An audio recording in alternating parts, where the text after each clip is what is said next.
Yeah. Is standing Let's really trial feel good. for shooting 3 individuals during Black Lives Matter protests in Kenosha, Wisconsin. 2 of those individuals died as a result of him opening fire. 1 was injured.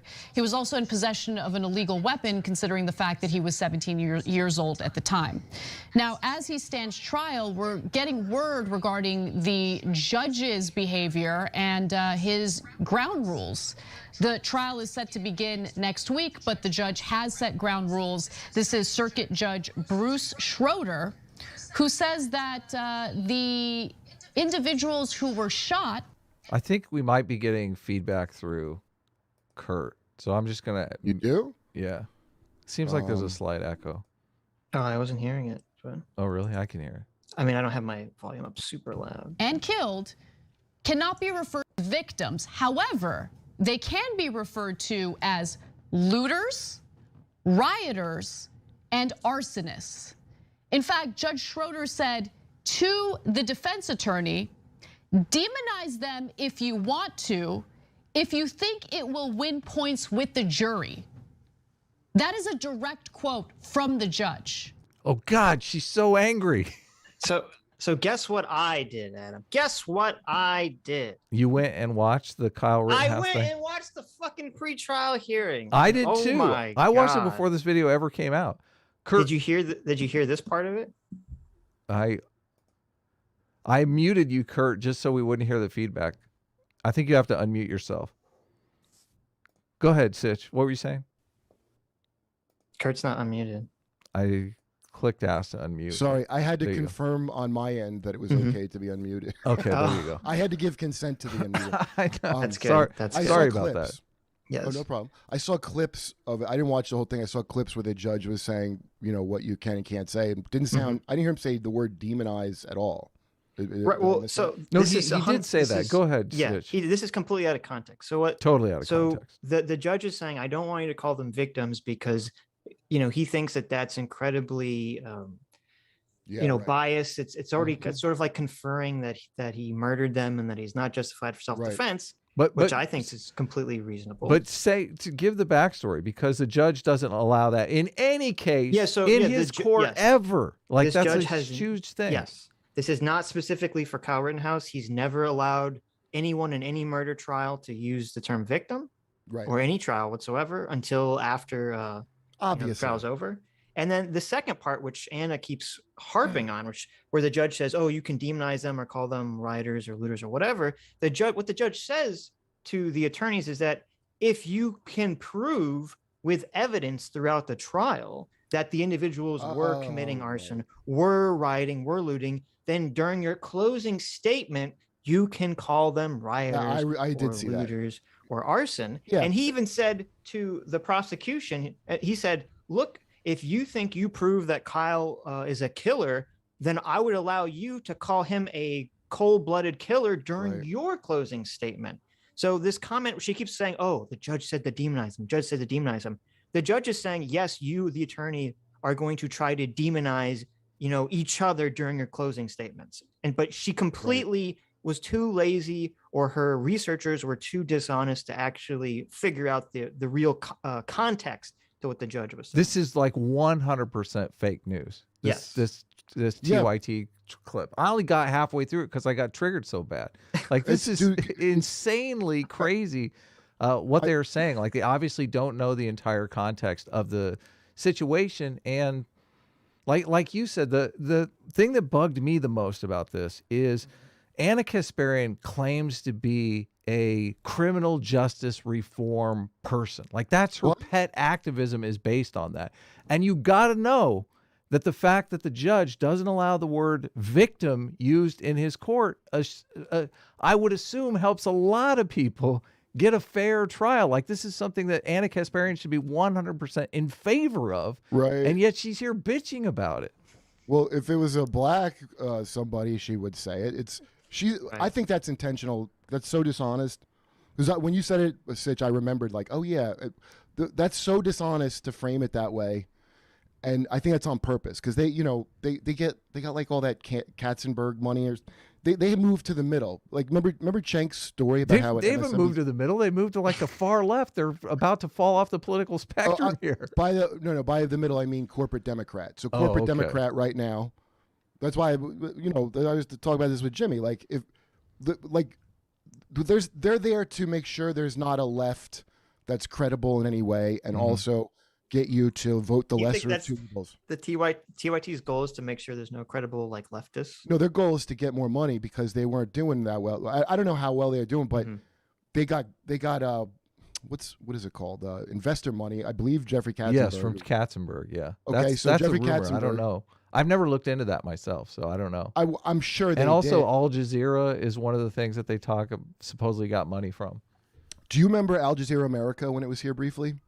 I do, yeah. I remember watching it and being like, I can't believe this is like better news than CNN. Like it was just like news I was watching, and I was shocked. No, I'm not sure Al Jazeera America is not biased, but compared to the other stuff I was watching, I was shocked how much it wasn't like this.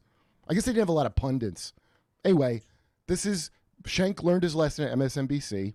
He has that big story about it, how they took him aside and they go, Shank, there's insiders and outsiders, and we're insiders. And he had this whole thing about how he left because he has integrity.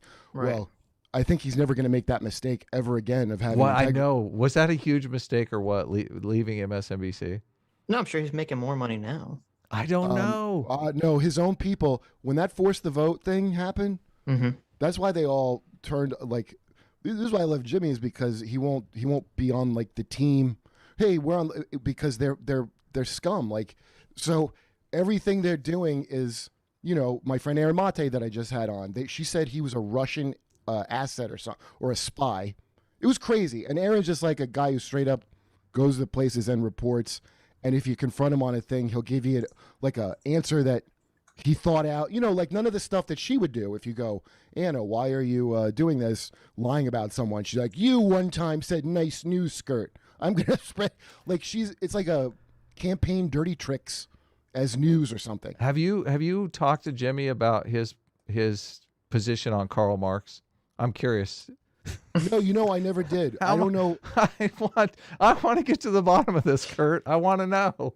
Well, Karl Marx or somebody different? Like Karl Marx, I think Karl Marx's position on Karl Marx is not the same. We want to know if Jimmy is a Marxist. That's what we want to know. We want to know if Jimmy Dore. We were super surprised, and we talked about this on your podcast. We were super surprised when it seemed like Jimmy Dore was pro-socialism, and I never had heard him make a pro-socialist stance. So is Chris. You should watch Chris Hedges. So Chris Hedges is a socialist, but he's not a Marxist. Right. Okay. I didn't even understand, and I guess there's a difference between socialist and Marxist. Socialism is before Marxism. Marxism is a form of it, as is. Oh, okay. Even though socialists don't like to say it, National Socialism. Well, Anna Kasparian is a super Marxist socialist now, which completely surprises me, and it seems like it's driven by. Well, she plays one on. I think she's serious about it. I think Michael, who's the guy that passed away recently? I think he was a socialist. Michael Brooks. Michael Brooks. Yeah, I think Michael Brooks was a socialist, and Anna is kind of carrying the socialist torch for him. I've seen her. I saw Anna on the Jacobin show, and I was like, oh my God, she's like full socialist now, and she was even talking about Michael Brooks. They lost so much credibility with AOC and all that. Hold on. How does socialism give TYT credibility? I'm confused by that. Their viewers. I don't mean with America. I mean the people that were all about TYT. I always thought they seemed like phony to me. But a bunch of these people were like, oh yeah, there's someone on there saying, and then once they started, they do the AOC dance. They all are like all this progressive, this and that, and then. The second progressive doesn't necessarily mean socialist, though. I'm saying in the colloquial progressive. I don't. Many of them. Socialist means the abolition of private property, which I thought I'm pretty specific. I thought that's what Marxism is. I learned this in my what class was it? Socialism was not that. It was like kind of welfare state England stuff. That's social democrat. SocDem. That's what I thought Jimmy was. But then Jimmy started talking about Venezuelan stuff, and Venezuela I asked Aaron about too. Get into because he had an interesting thing about it. No, let's not go on to Aaron. Let's just beat up on TYT a bit. But go ahead, Sitch. I haven't heard leftists come out and defend Kyle Rittenhouse at all. It seems like the leftists are totally on board with this. Kyle Rittenhouse was an evil, racist vigilante who crossed state lines with an illegal gun. So do you know people like that, that you talk to that get like upset about him when you bring it up? Any of this? Yeah, I do. I mean, I don't know any socialists in my real life, but I don't mean socialists, just like Democrat. Yes. Well, usually what happens is I'll talk to someone about it, and then they'll get really triggered, and then I'll have to explain to them what actually happened. They say, "Oh, I didn't know that," and it's like, I know you don't know that because the mainstream media has totally gaslit everyone about it. Explain it. They actually let you get the explanation out. I'm like surprised, genuinely. I was talking to a 2 exes ago girlfriend that I talk to still, and she's like a New York City, Sex and the City dippy, like Hillary loving kind of and I go, have you seen the tape? She goes, I don't need to see it. Okay, and I'm like, you don't need to see the evidence. And I mean, she's just, it's amazing. Somebody God, straight up tell you that. Crazy. Yeah, it's like, oh, you're so triggered that's slipping out. Like she didn't have the time to think and be like, don't say that. I heard somebody else say it's not violence when it's for the right reason. What? I swear to you. And I love insanity. I love when people let like the quiet that thing, because yes, wow, you're so emotional about this. You forgot to. You're hanging up an 18-year-old boy. You're like trying to. Another thing, here I have another friend who I have an ongoing, and I love him. He's a fucking really smart guy, really good. But but he lives in he's a New York like liberal dude, not an idiot, but Shane Gillis, my buddy Shane Gillis, I actually yelled at him on my podcast. I didn't mean to when we were talking about this, because Shane Gillis is like, oh yeah, I think he resents that people think they look similar, but they have this thing of like, what the hell were you doing with a gun? Like it's this dippy city thing where people can't believe. And I'm like, okay, let me put it in you. Imagine it was black people. Do you think they wouldn't shoot you and if they had a gun and you would be okay? Like you have to put it in some terms, because they have a bourgeois aversion to guns or the idea that. So my friend goes, well, he wanted to be a cop. They're like, he was escalating the situation. No, he wasn't. By running away. Buildings and destroying property. Why were they doing that in the first place? He was escalating it by having a gun at all, because they're really upset. It's not violence. Yes. So I go, if you bring up a burn, well, what I saw on video, not interpretation, it started because he put out a fire that the other guy started. And then they attack him.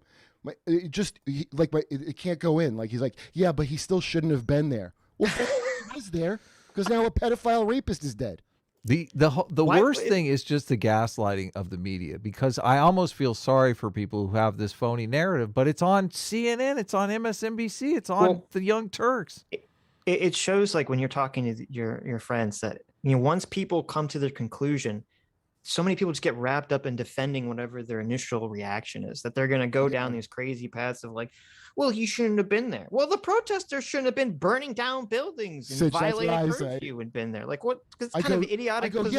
No kidding. The cops should have been there defending people's shit, but I don't know. They're unpopular now. You can be in a militia with a gun. That's literally a thing you're allowed to do. You're not allowed to burn shit down and try to kill someone who's running away from you. I know that much of the law. Yeah.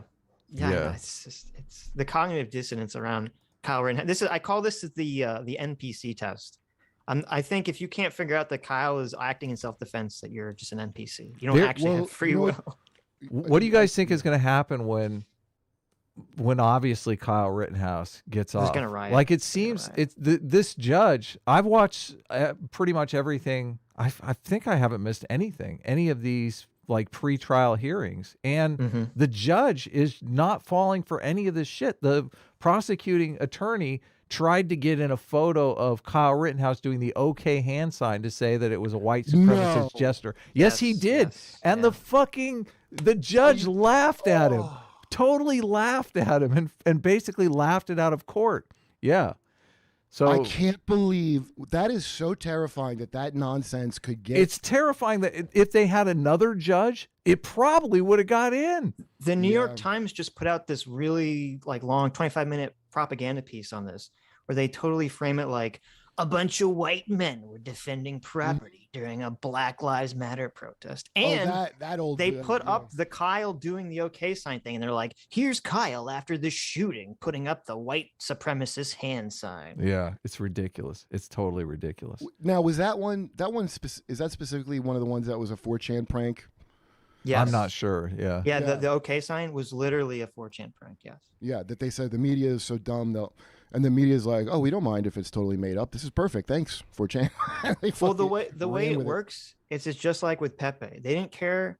It's like once Donald Trump's son tweeted out Pepe, then they're like, oh, we can associate, Donald Trump with the hate sign. And it was the same thing, like his son or his daughter, someone did the okay sign. And then they're like, oh, now we can associate, Trump's family with being white nationalists.